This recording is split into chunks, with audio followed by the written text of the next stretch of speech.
નમસ્કાર વિદ્યાર્થી મિત્રો, આજે આપણે ધોરણ 8માં વિષય સામાજિક વિજ્ઞાન એમાં ચેપ્ટર નંબર 1 ભારતમાં યુરોપિયન અને અંગ્રેજી શાસનની સ્થાપના તેના વિશે આપણે વાતચીત કરવાની છે.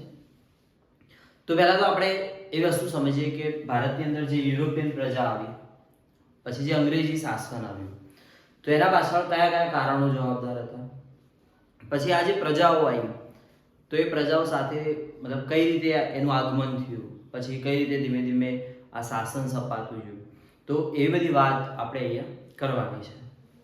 તો સૌથી પહેલા આપણે ભારત પરિચયના વિશે વાતચીત કરવાની છે ચેપ્ટરમાં. તો ભારતનો આ જે નકશો તમને દેખાઈ રહ્યો છે, તો આ જે ભારત રહ્યું તો એ પ્રાચીન સમયની અંદર મતલબ કે ભારત પરિચય વિશે વાત કરીએ આપણે તો પ્રાચીન સમયની અંદર આના માટે એક શબ્દ વપરાતો હતો કે ભારત જે એ સોને કી ચિડિયા તરીકે ઓળખાતું હતું. સોને કી ચિડિયા એટલા માટે કહેવાતું હતું કેમ કે આ દેશ છે રહ્યો એ ખૂબ જ સમૃદ્ધ દેશ એ સમયમાં ગણાતો હતો. જો કે હાલ પણ સમૃદ્ધ જ છે, પણ એ સમયમાં એની વાત બહુ જુદી હતી, એટલા માટે આપણે આ શબ્દ વાપર્યો છે કે સોને કી ચિડિયા, એવું એના ભારત દેશ માટે વપરાતું હતું. તો ભારત દેશની અંદર જે અલગ અલગ જે પ્રજા આવી એ શેના માટે આવી, તો કોઈ પ્રજા વેપાર અર્થે આવી અથવા તો કોઈ પ્રજા જે રહી એ કોઈ ચીજ વસ્તુઓ માટે આવી. તો એવી એક ઘટના જે રહી એ ઘટના આપણે આજે અહીંયા ભણવાના છે કે જે પ્રજાનું આગમન થયું, મતલબ એ જે પ્રજા આવી અને એને પછી પાછળથી આ દેશની અંદર શાસન સ્થપાય, મતલબ શાસન સ્થાપી દીધું. હવે આ જે પ્રજા રહી એ પ્રજા આવવા પાછળના કારણો ને એ બધી જે ઘટના રહી આપણે સ્ટેપ બાય સ્ટેપ ભણીશું, બરાબર. તો સૌથી પહેલા વાતચીત કરીએ યુરોપિયન કન્ટ્રીઝની. તો અહીંયા આપણે દર્શાવીએ યુરોપિયન દેશો જે એ યુરોપિયન દેશો એ ભારતની અંદર બધી અલગ અલગ વસ્તુઓ માટે ભારતની અંદર આવતા હતા. એ આપણે સામાન્ય રીતે દર્શાવીએ કે અહીંયા એક ભારત હોય એટલે કે આપણું ઇન્ડિયા હોય, અને આ જે યુરોપિયન કન્ટ્રીઝ જે એ શેના માટે આવતી હતી, તો વેપાર અર્થે આવતી. હવે આવી અલગ અલગ પ્રજાતિઓ જે રહી એ ભારતની અંદર આવવા લાગી, જેની અંદર એ લોકો જે આવતા હતા ભારતની અંદર એ જમીન માર્ગે આવતા હતા. હવે જમીન માર્ગે એ અલગ અલગ ચીજ વસ્તુઓ જે એ ચીજ વસ્તુઓ લેવા આવતા હતા. જેવી રીતે કે ભારતમાંથી એ લોકો સુતરાઉ કાપડ લઈ જતા, પછી રેશમી કાપડ લઈ જતા, એના સિવાય મરી મસાલા ખાસ એક વસ્તુ છે, પછી તેજાના કહી શકીએ, પછી આપણે ગળી કહી શકીએ જે આપણે વ્હાઈટ કપડાં ધોવા માટે યુઝ કરીએ તો એ ગળી, પછી ઇમારતી લાકડા ખાસ કરીને આપણે જે ફર્નિચરની અંદર વાપરતા હોય એવા પ્રકારના લાકડા, પછી અફીણ, એવી અલગ અલગ વસ્તુઓ જે રહી એ યુરોપિયન કન્ટ્રીઝ જે રહી એ ભારતમાં લેવા માટે આવતી હતી. હવે એ જે માર્ગે આવતી હતી એ જમીન માર્ગ હતો, અને અહીંયા જે એક મેન સ્થળ કહેવાય જેને આપણે કહીશું કોન્ટેસ્ટિનોપલ, એટલે કે જે સ્થળ જે રહ્યું કે જેથી મોટાભાગનો જે વેપાર થતો હતો, કોન્ટેસ્ટિનોપલ જે સ્થળ રહ્યું એ સ્થળ મુખ્ય મથક ગણાતું હતું. હવે થશે એવું કે આ સ્થળ જે રહ્યું, હવે સ્થળ ઉપર તુર્કો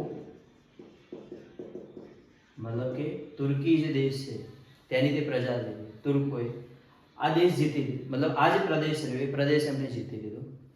હવે યુરોપિયન કન્ટ્રીઝ જે રહી એમને ભારત આવવાનો જે જમીન માર્ગ હતો એ જમીન માર્ગ શું થઈ ગયો હતો, બંધ થઈ ગયો.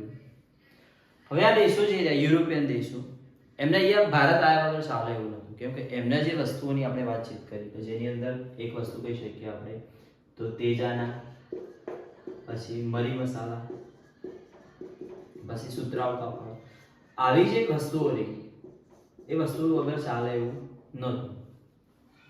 હવે અહીંયાથી કોન્ટેસ્ટિનોપલ એમણે જીતી લીધું એટલે પછી તુર્કોએ જીત્યું, એટલે યુરોપિયન કન્ટ્રીઝ માટે આ રસ્તો જે રહ્યો જમીન માર્ગો એ બંધ થઈ ગયો, એટલે એમને આ વસ્તુની જરૂર જ હતી. ત્યારે આપણે વાતચીત કરીએ કે એ બધા દેશો જે રહ્યા એ દેશો કેવા છે, તો ઠંડા પ્રદેશો છે મતલબ, અને ત્યાં એમનો એ બધી પ્રજા છે એ માંસાહારી પ્રજા છે. હવે એમનો માંસ સાચવવા માટે આ વસ્તુની ખૂબ જરૂર હોતી હતી, મરી મસાલા એની બધી. તો એ જે પ્રજા રહી એ પ્રજાના વસ્તુની જરૂર હતી. હવે એક માર્ગ બંધ થઈ ગયો, હવે એ માર્ગ જે રહ્યો એ બંધ થયો, એના પછી એક એવી ઘટના બનશે કે અહીંયાથી એક કન્ટ્રીનો એક વ્યક્તિ છે પોર્ટુગલ દેશ છે અને ત્યાંનો એક વતની મતલબ કે પોર્ટુગીઝ પ્રજાતિનો એક વ્યક્તિ છે જેનું નામ છે વાસ્કો દ ગામા. અને આ વાસ્કો દ ગામા જે છે એ જમીન માર્ગ જે છે બંધ થતા એક નવો માર્ગની અહીંયા એક શોધ કરશે અને 1498 ની સાલ, કઈ સાલ હશે તો ઈસવીસન 1498 ની સાલની અંદર એક નવો રસ્તો ભારત આવવા માટે શોધે છે. અને એ જે રસ્તો એ કેવો હોય છે તો જળમાર્ગ હોય છે.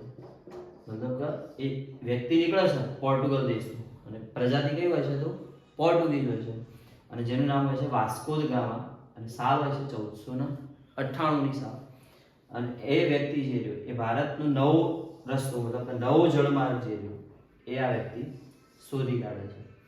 અને આ રસ્તો જે રહ્યો શોધવામાં એને એક વ્યક્તિએ મદદ કરી હતી. એ વ્યક્તિનું નામ હતું કાંજી માલમ.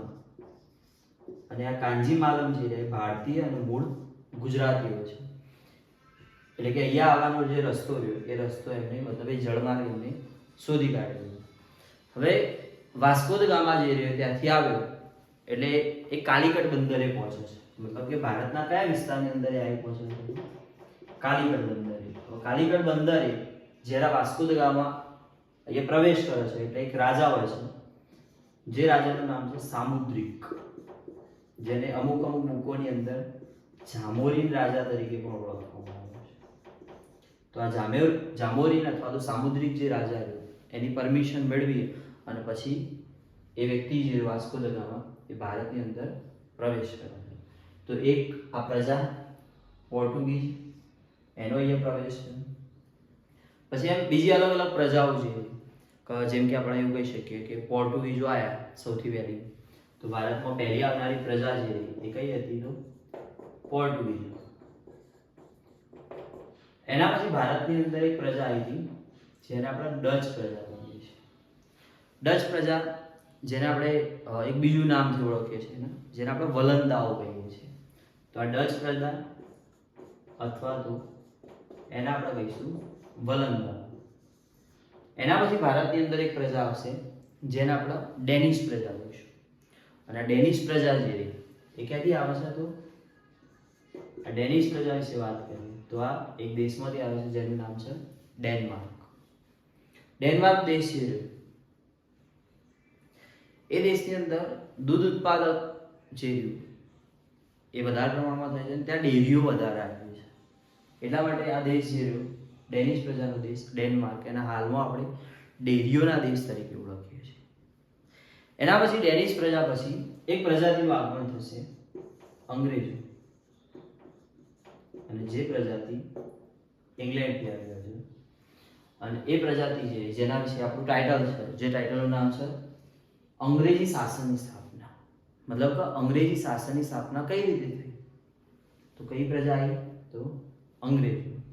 સ્ટેપ બાય સ્ટેપ આપણે બધી વસ્તુઓ ભણીશું. જે રીતે આપણે પહેલી પ્રજા વિશે ભણ્યા કે પોર્ટુગીઝો કઈ રીતે આવ્યા, એને કોને પરમિશન આપી, તો એવી અલગ અલગ વસ્તુઓ જે એ અલગ અલગ પ્રજાતિઓ માટે આપણે ભણવાની છે.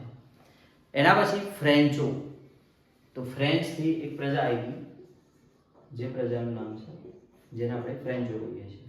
તો આવી અલગ અલગ પ્રજાઓ જે એ ભારતમાં આવી જે પોતે વેપાર અર્થે આવી હતી અને ધીમે ધીમે એ ભારતની અંદર શાસન એટલે કે આપણે જે શબ્દ છે શાસનની સ્થાપના એમણે કરવાની શરૂઆત કરી.